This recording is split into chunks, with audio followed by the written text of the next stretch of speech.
अभी थोड़ी देर पहले आपने कहा था राशिद आपकी जान है, वो इस घर की रौनक है, उसकी खातिर भी नहीं छोड़ सकती आप ये, उसको ठीक करने के लिए भी नहीं छोड़ सकती। तुम्हें क्या पता मैंने राशिद को ठीक करने के लिए दिन रात कितने जतन किए हैं।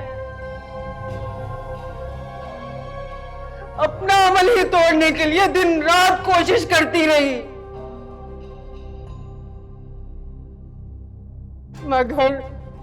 मगर मैं नहीं कर पाई निम्रा, इसीलिए बाबा जी के पास लेकर गई थी।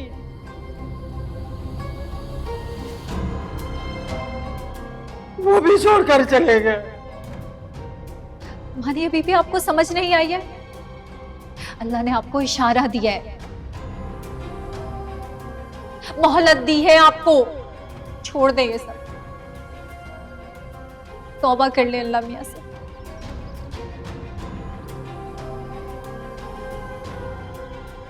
इस इल्म को हासिल करने के लिए आधी जिंदगी लगाई है मैंने, फिर भी वो हासिल नहीं कर सकी जो मैं चाहती थी। कभी हासिल कर भी नहीं पाएंगी आप। सुना आपने, ये कुफ्र का रास्ता है मोमानी, और ऐसा रास्ता किसी इंसान को कैसे कुछ दे सकता है जिसको हासिल करने के लिए आपने अपना ईमान दांव पे लगा दिया।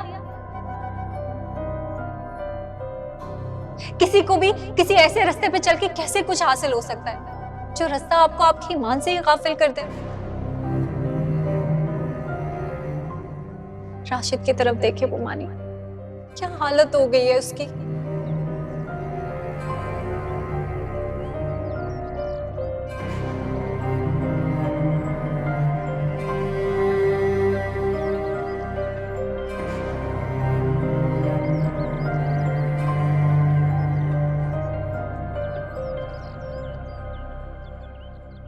हम आपके बारे में सब कुछ जान चुके हैं। आपको अंदाजा नहीं है आप कितना गलत कर रही हैं। आपने जो रास्ता चुना है वो कुफ्र का रास्ता है। अब भी तौबा कर ले, अल्लाह बड़ा गफूर रहीम है, माफ कर देगा।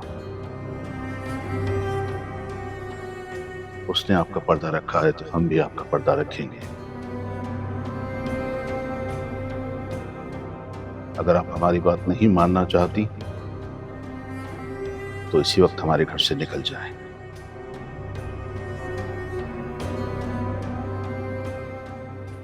हमारे घर में मुनाफिक और मुनकिर के लिए कोई जगह नहीं है।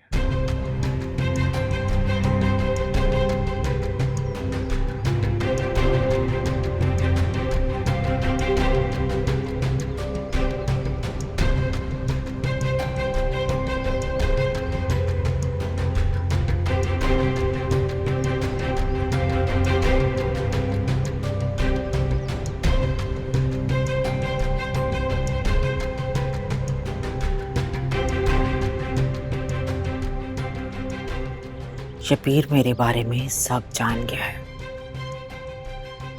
अगर इसने राशिद को मेरी असलियत बता दी तो मैं क्या करूंगी? नहीं नहीं नहीं, ऐसा नहीं हो सकता। इसने मुझसे वादा किया था कि मेरे बारे में किसी को कुछ नहीं बताएगा।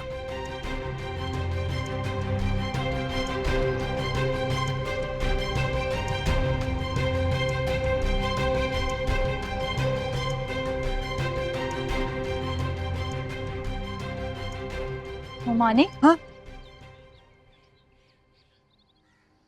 आप यहाँ क्या कर रही हैं? आपको तो अंदर राशिद के पास होना चाहिए ना। वो अंदर बहुत गर्मी थी, दिल घबरा रहा था, इसलिए ताजा हवा में आ गई। तुम कहाँ थी? तो मोमानी फैक्ट्री गई थी मैं, फिर पूरा दिन परेशानी में थी कि राशिद के ऑपरेशन के लिए पैसे कहाँ से आएंगे। राशिद की हालत इतनी खराब हो गई थी कि उसे देखकर मेरे हाथ पांव फूल गए थे। तुमने भी फोन नहीं उठाया। फिर मैंने परेशान होकर अशरफ भाई को फोन किया तो उन्होंने कहा कि पीर शहाबुद्दीन के आस्थाने पर लेकर चलते हैं, तो हम यहाँ आ गए। अब कैसी तबीयत है राशिद की? पीर साहब ने इलाज शुरू किया? अंदर लेकर गए इलाज के लिए। पीर साहब देख रहे हैं, हमें तो बाहर निकाल दिया है।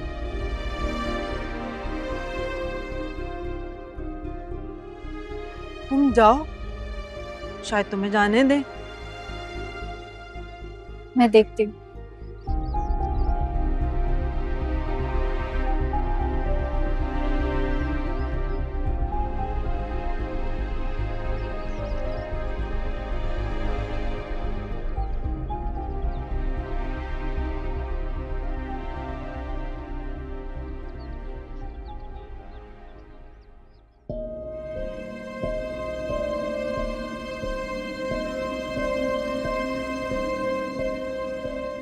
अस्सलाम वालेकुम अब्बू।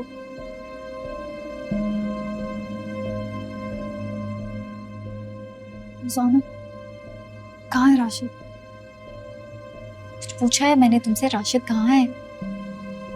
भाई जहाँ भी हो, तुम्हें से मतलब, अगर तुम्हें भाई की इतनी फिक्र होती ना तो तुम जल्दी आती।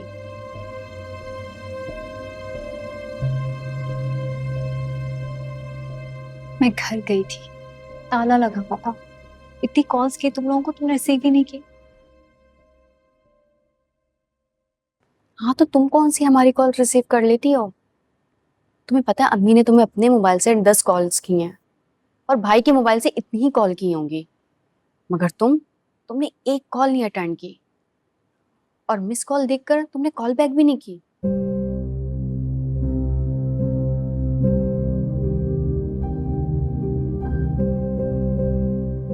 फरजाना, मैं फैक्ट्री में थी, नहीं पता चला मुझे कॉल्स का। एक तो तुम और तुम्हारे बहाने, जब भी इस घर में कोई भी मसले मसाइल होते हैं ना, तुम हमेशा इसी तरह करते हो। मेरी बहस खत्म होगी हो तो अब बताओगी कहाँ है राशिद? मेरा भाई अंदर है, फिर साहब उसका इलाज कर रहे हैं।